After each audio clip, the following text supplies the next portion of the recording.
Friends, welcome back to my another video. तो जैसा कि आप सबको पता है कि हम लोगों ने पिछली वीडियो में लाभ हानि के सवालों को हल किया था। तो अब उन सवालों को प्रमोशन मिल चुका है यानी वो ऊंचे पद पर चले गए हैं, मतलब वो कुछ कठिन हो गए हैं।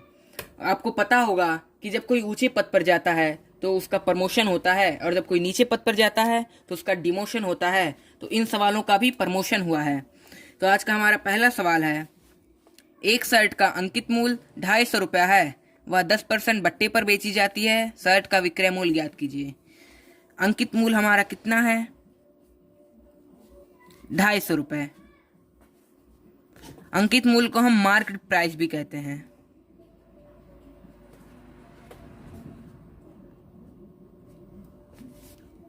अब 10% बट्टा यानी उसको 10% का डिस्काउंट मिला।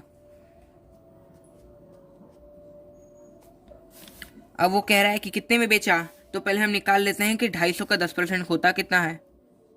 तो 250 का 10% निकालने के लिए हम क्या करेंगे, हम 10/100 से उसको गुणा कर देंगे, क्योंकि हमने आपको बताया कि परसेंट मतलब बटा 100 होता है। तो हमारे 10 के नीचे बटा 100 लग जाएगा। 2 जीरो से 2 जीरो हम कैंसिल कर देते हैं। 25 से कम 25 रुपये हमें क्या मिल गया? डिस्काउंट मिल गया, जिसे बट्टा कहते हैं। अब हम अंकित मूल्य में से हम बट्टा घटा लेते हैं, हमको मिल जाता है क्या? विक्रय मूल्य, मतलब वह 225 रुपये में बेचा। हम अगले सवाल की तरफ बढ़ते हैं। तो हमारा अगला सवाल है, एक व्यापारी अपनी वस्तुओं पर एक व्यापारी अपनी वस्तुओं पर क्रय मूल्य से 20% अधिक अंकित करता है। उसने वस्तुओं पर 10% की छूट भी दी। उसका लाभ प्रतिशत ज्ञात कीजिए। जैसे कि कह रहा है कि जो एक व्यापारी है, जैसे उसका जो क्रय मूल्य है, मान लीजिए उसका क्रय मूल्य जो है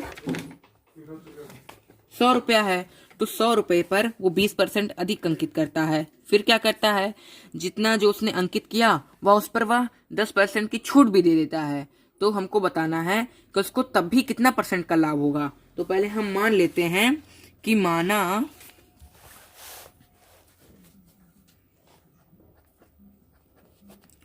जो उसका क्रय मूल्य नहीं था, हम क्रय मूल्य कह देते हैं कि उसका क्रय मूल्य 100 रुपया था। और जैसा कि प्रश्न में बताया है कि वह 20% अधिक अंकित करता है, तो 20% अधिक अंकित करता है। तो हम निकाल लेते हैं कि वह कितना अंकित करता है। तो पहले हम अंकित की राशि निकाल लेंगे। तो हम क्या करेंगे, हम 100 का 20% कर देंगे। 100/20, 100 गुणे 20/100, सॉरी 2 जीरो यहाँ पे कैंसिल हो गया। हमें कितना मिल गया? 20 रुपये। 20 रुपये वह अधिक अंकित करता है। तो बाद में जो अंकित किया वह कितना अंकित किया, तो अंकित बराबर हम निकाल लेते हैं कि 100 रुपये उसका क्रय मूल्य था, वो 20 रुपये अधिक अंकित करता है, तो कुल मिला के वह 120 रुपये अंकित करता है। फिर जैसा कि प्रश्न में बताया है कि वह 10% की छूट भी देता है, तो हम निकाल लेते हैं 120 पर उसने 10% की छूट दी, मतलब गुणे 10/100। 2 जीरो से 2 जीरो हम कैंसिल कर देते हैं, हमें मिलता है 12। मतलब 120 में से हम 12 घटा देते हैं तो हमको मिलता है 108। मतलब कि 108 रुपये का उसने बेच दिया। तो प्रश्न में कह रहा है कि हमें उसका बताना है कि लाभ परसेंट कितना हुआ। तो लाभ परसेंट बताने के लिए हम क्या करेंगे कि भाई खरीदा उसने 100 रुपये का था और बेचा उसने 108 रुपये का। 108 हमारा क्या है, क्योंकि हमने आपको बताया कि 108 में बेचा है तो उसे हम विक्रय मूल्य कहेंगे।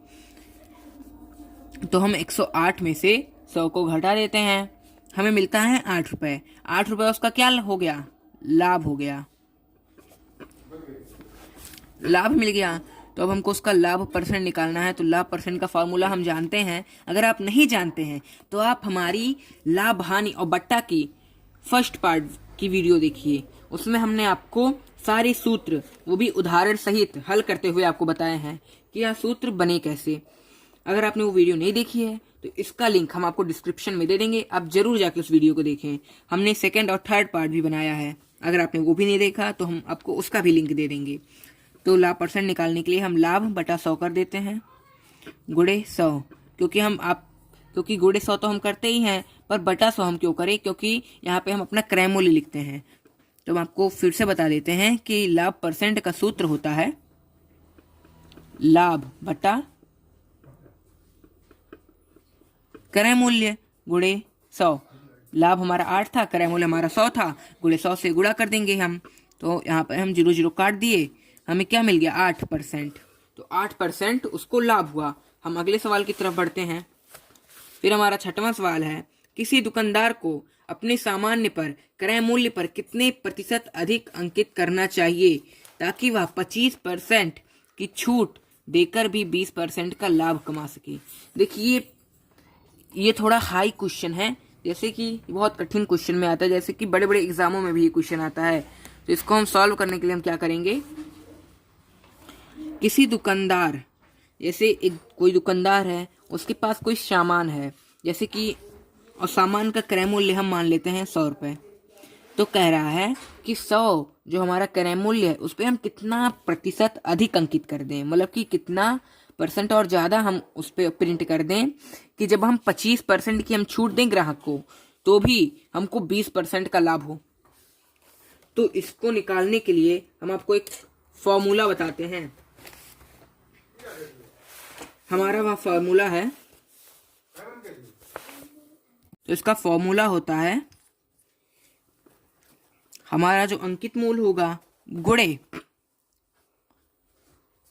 100 माइनस छूट बराबर होगा क्रय मूल्य गुणे 100 प्लस लाभ। मतलब कि है कि अंकित मूल्य पर हम जितना छूट देंगे वह बराबर होगा क्रय मूल्य पर जितना हम लाभ लेंगे। जैसे कि अंकित मूल्य हमारा 100 है, हमने छूट दे दिया 20 रुपए का, हमको क्या मिल गया 80। और जैसे कि हमारा हम कह देते हैं कि हमारा जो वो था क्या क्रय मूल्य वो 60 रुपये था, उस पर हम 20 रुपये का लाभ, हम 20 रुपये का लाभ लेंगे तो 60 20 80, मतलब कि क्रय मूल्य पर जो हम लाभ लेंगे जैसे वो 80 आया, और जो हम अंकित मूल्य पर जो हम छूट दिए वो भी 80 आया। तो वही कह रहा है कि ये दोनों बराबर होते हैं, कि क्रय मूल्य पे जो हम छूट देंगे और अंकित मूल्य पे जो हम छूट देंगे और क्रय मूल्य पर जो लाभ लेंगे वह दोनों बराबर होंगे। तो अब बस हम इसी पे रख देते हैं। तो हम मान लेते हैं कि हमारा जो क्रय मूल्य है वो 100 रुपये है, तो हम कितना प्रतिशत अधिक अंकित करें। तो अंकित मूल्य को हम वहीं रहने देते हैं, 100 माइनस छूट, तो छूट उसमें कह रहा है कि हम 25% की दें। आप सोच रहे होंगे कि 25% आया तो बटा 100 तो होना चाहिए भाई। तो देखिए अगर हम यहाँ पर हम बटा 100 कर दें तो फिर लाभ परसेंट में भी हमको बटा 100 करना होगा, और जब ये बराबर बराबर के नीचे है तो हम क्या जानते हैं कि दोनों कट जाएंगे। तो ये सिंपल सी बात है, हम सूत्र को क्यों बड़ा करें जब वह और छोटा हो जा रहा है। अगर आपको इस सूत्र को और छोटे तरीके, मतलब कि जो फॉर्मूला है इसको हम और छोटा कर दें अगर आप चाहते हैं तो आप हमें कमेंट करिए, हम आपको इस फॉर्मूले को और छोटा करके बताएंगे, वरना हम आपको अगली वीडियो में इसको छोटा करके खुद ही बताएंगे। तो 100 माइनस 25 कर दिए बराबर होगा क्रय मूल्य हमारा 100 था, गुणे 100 प्लस 20 हमारा क्या है लाभ, क्योंकि वह 20% का लाभ भी चाहता है। तो 100 प्लस 20 कर देते हैं। यहाँ पर हमारा क्या आ गया, हमारे यहाँ पे आ गया अंकित मूल्य गुणे 100 में से 20 गया कितना, 25 गया कितना बचा 75, बराबर होगा किसके 100 गुणे 120 के, क्योंकि 100 प्लस 20 120। अब हम काट लेते हैं, 25 यहाँ 75 और 25 चौका 100, 3 एकम 3 और 3 चौक 12, यहाँ पे 40 आ गया, 40 चौका 160 बराबर क्या है अंकित मूल्य। आप ध्यान दीजिए, अंकित मूल्य एकम अंकित मूल्य बराबर 4 चौक 16 और 1 0, हमें यहाँ पे मिल गया 160। हमारा क्रय मूल्य कितना था, अगर आपने वीडियो में थोड़ा सा भी ध्यान दिया हो तो आपको पता चल जाएगा कि हमारा क्रय मूल्य 100 रुपये था, अंकित मूल्य हमारा 160 है। हम कितना अधिक अंकित किए, पहले हम निकाल लेते हैं कि अधिक, जो हम अधिक अंकित किए वो कितना किए, तो 160 अंकित किए, और क्रय मूल्य हमारा 100 था, तो कितना हम अधिक अंकित किए, हम 60 रुपये अधिक अंकित किए। तो अब हम अधिक प्रतिशत निकाल लेते हैं, अधिक प्रतिशत। तो अधिक प्रतिशत का फॉर्मूला होता है, देखिए सब कोई फॉर्मूला नहीं होता है, आपको खाली एक फॉर्मूला पता है, जैसे आपको लाभ परसेंट का फॉर्मूला पता है तो आप हानि परसेंट का निकाल सकते हैं, आप अधिक परसेंट निकाल सकते हैं। अधिक परसेंट का भी वही सूत्र होता है, अधिक परसेंट बराबर अधिक बटा क्रय मूल्य गुणे 100। अधिक हमारा कितना है 60 रुपए, क्रय मूल्य हमारा कितना था 100 था, गुणे 100 करेंगे, 100 को दिया कितना बचा 60%। आप बोलिए ना 60%, गर्व से बोलिए, क्योंकि हमारे यहाँ आंसर सही है। जब आंसर सही होता है तो लोग गर्व से बोलते हैं तुरंत, ना हिचकिचाते हैं ना ही उनको कोई डर होता है। तो अब हम अगले सवाल की तरफ चलते हैं। हमारा 7वां सवाल ये 7 करोड़ रुपए का है। किसी पुस्तक का अंकित मूल्य 75 रुपए है। अंकित मूल्य कितना है 75 रुपए। ग्राहक को 2 क्रमागत छूट दी गई। छूट मतलब तो हमने आपको बताया डिस्काउंट, क्रमागत मतलब लगातार, एक दिया फिर दूसरा दे दिया। उसने इसके लिए 63.45 जिसे कहते हैं 63 रुपया 45 पैसा दिए। यदि पहली छूट 10% हो तो दूसरी छूट ज्ञात कीजिए। देखिए आपको यहाँ की लाइन में मजा नहीं आ रहा होगा कि उसने इसके लिए 63 रुपये 45 पैसे, तो हम इसको बता देते हैं कि ये होता है विक्रय मूल्य। जैसे कि जब जो हमारा पुस्तक है वो 75 रुपये उस पर प्रिंट था, और जो हमारा ग्राहक है वह छूट लेता है, उस पर 2 छूट लेता है लगातार, तो आखिर में जो वो लेता है वो 63 रुपया 45 पैसे में मतलब कंफर्म कर देता है कि भैया हम ले लिए। तो हम अंकित मूल्य हम जानते हैं 75 रुपये। तो कह रहा है पहली छूट 10% तो दूसरी छूट ज्ञात करनी है। तो पहली छूट 10% मतलब हमें जो 10% जो छूट मिली है वो किस पे मिली होगी, हमें 63.45 पे तो मिली नहीं होगी, क्योंकि हमारा तो लास्ट वाला है। हमको अंकित मूल्य मालूम है 75, उस पर 10% की छूट दे देता है भाई। हम इसको घटा लेते हैं, फिर 5 15 और यहाँ पे हम आ गया 2, इसको हम काट देंगे, हमें मिल जाता है 7.5 7.5 रुपये। पहली छूट हमारी थी 7.5 रुपये की, अंकित मूल्य हमारा 75 था, हम 7.5 उसमें से घटा लेते हैं। तो सज्जनों हमें इसका सही उत्तर प्राप्त हो चुका है 67.5। अगर आपका भी यही उत्तर आया है तो आप जीत चुके हैं 7 करोड़, और अगर नहीं आया है तो भाई जोड़ घटाओ लगाओ सीखो। तो हमारा आ गया 67.5।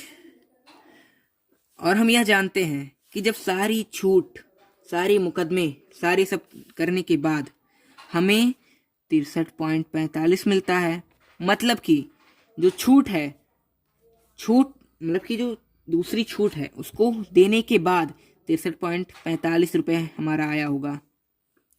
सॉरी, हम आपको एक और नई चीज़ बता दें, हमने भी यहाँ गलती कर दी। जब पॉइंट के बाद हम जो भी नंबर्स रहेंगे हम उनको साथ में नहीं बोलेंगे, हम उनको 4-5 बोलेंगे ना, 4-5 बोलेंगे। या तो पैसे में जब तो 45 पैसा बोलते हैं, पर वैसे 45 नहीं बोलेंगे कि 63.45 बोलेंगे 63 रुपया 45 पैसा, या तो 63.45 ऐसे बोल सकते हैं। तुम लोग की जब 67.5 हमारा पहली छूट के बाद आया तो इस पर हमें दूसरी छूट दी गई होगी, तो हमें इतना मिला। तो हम पहले दोनों का डिफरेंस कर लेते हैं। तो दोनों का डिफरेंस करने पर हमें मिलता है 4 रुपया 5 पैसा। ये हमारा दूसरा डिफरेंस हो गया। अब हम निकाल लेते हैं कि दूसरे पर कितने % की छूट दिया, क्योंकि हमें छूट तो मालूम हो गया कि भाई 4 रुपये 5 पैसे की छूट दिया है, पर छूट % का फॉर्मूला होता है छूट। देखिए मैं आपको 50 बार बता चुके हैं और फिर एक बार हम बताने का कष्ट करेंगे कि फॉर्मूला एक ही होता है, उससे आप 1000 बना सकते हैं। लाभ % मालूम है, आप हानि बना लेंगे, छूट बना लेंगे, अधिक बना लेंगे। छूट का भी होगा छूट बटा क्रय मूल्य। अब बात आता है कि हम क्रय मूल्य कौन सा है, तो हमने आपको बताया जिस पे काम किया जाता है। लाभ किस पे दिया गया, क्रय मूल्य पे। छूट किस पे दी गई, अंकित मूल्य पे। और अधिक किस पे लिया जाता है, अधिक किस पे लिया जाता है, वो भी क्रय मूल्य पे अधिक लिया जाता है। और जो छूट होता है वो भी किस पे लिया जाता है, क्रय मूल्य पे। तो अब तो हमारा क्रय मूल्य 67.5 है, क्योंकि हमें दूसरी छूट तो इसी पे दी गई होगी। दी गई होगी क्या, दी गई है। 67.5 गुणे 100 कर देंगे। यहाँ पे हमने उड़ाया, यहाँ पे ये उड़ाया, यहाँ गुणे 100 लग गया, और यहाँ पे एक और 0, 2 कैंसिल। हमें यहाँ पे मिल गया 405 बटा 67 5 गुणे 10। अब हम इसको काट लेते हैं। पहले 5 से काटेंगे, 5 एकम 5, 5 यहाँ 15, 2 25, 55 25, यहाँ पे काटेंगे, हमें मिलता है 2। अब हम इसे और काटते हैं। काफ़ी मशक्क़त करने के बाद हमें 6 मिलता है, मतलब कि हमें छूट परसेंट कितना मिल गया, 6%। अब हम अपने अगले सवाल की तरफ बढ़ते हैं। हमारा अगला सवाल है 12वां। किसी वस्तु का अंकित मूल्य 3500 रुपये है। अंकित मूल्य मतलब मार्क प्राइस। दुकानदार उस पर 10% की छूट देता है। छूट मतलब डिस्काउंट, 10% की छूट दे देता है, क्लियर। लेकिन छूट के बाद उस वस्तु की खरीद पर 10% बिक्री कर देना पड़ता है। आपको बिक्री कर मतलब नहीं पता है तो हम आपको बता दें, बिक्री कर को सेल टैक्स कहते हैं। तो उसे 10% का तो बिक्री कर भी देना पड़ता है। ज्ञात कीजिए कि उस वस्तु के लिए ग्राहक को कितना धन देना पड़ेगा। 3500 का था, 10% की छूट भी देता है, फिर 10% बिक्री कर लेता है। तो सब लोग क्या सोचेंगे, 10% छूट दिया, हम 3500 में से 10% कम हो जाएगा। फिर 10% बिक्री कर भी देना पड़ता है, तो उसमें 10% बिक्री कर क्या हो जाएगा। सब लोग सोचेंगे कि उसमें से 10% छूट कम हो गया और फिर 10% बिक्री कर बढ़ जाएगा, तो डायरेक्ट वो 3500 पूरा हो जाएगा। लेकिन ऐसा नहीं होता है। जब मूल्य ज़्यादा होता है तो उसका जब 10% हम कुछ भी करें, जैसे कि मूल्य ज़्यादा होगा तो उसका हम 10% निकालें और मूल्य कम होगा उसका 10% निकालें, तो दोनों में बहुत अंतर होगा। अभी हम 3500 का हम 10% उसमें से घटा दें तो जो आ गया फिर उसका हम 10% उसमें जोड़ेंगे तो बहुत अंतर हो जाएगा। तो अब हम इस सवालों को हल करते हैं। हमें पता है कि सामान 3500 का था, 10% की छूट देता है, कितना हुआ 350 रुपये छूट दे दिया। हम 3500 में से 350 हटा लेंगे, हमें मिल जाता है 3150। 3150 हमारा क्या है, छूट देने के बाद की राशि।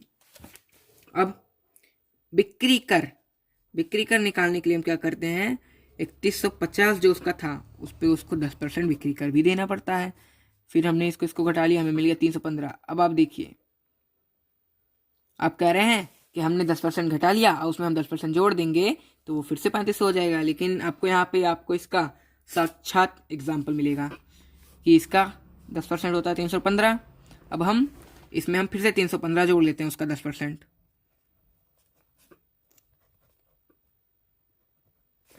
हमें मिल गया 3465। 35 कहाँ गया, 35 वहां गया कि हम बड़ी संख्या का हम 10% निकालेंगे तो वो ज्यादा आएगा और छोटी संख्या का 10% निकालेंगे तो वो कम आएगा।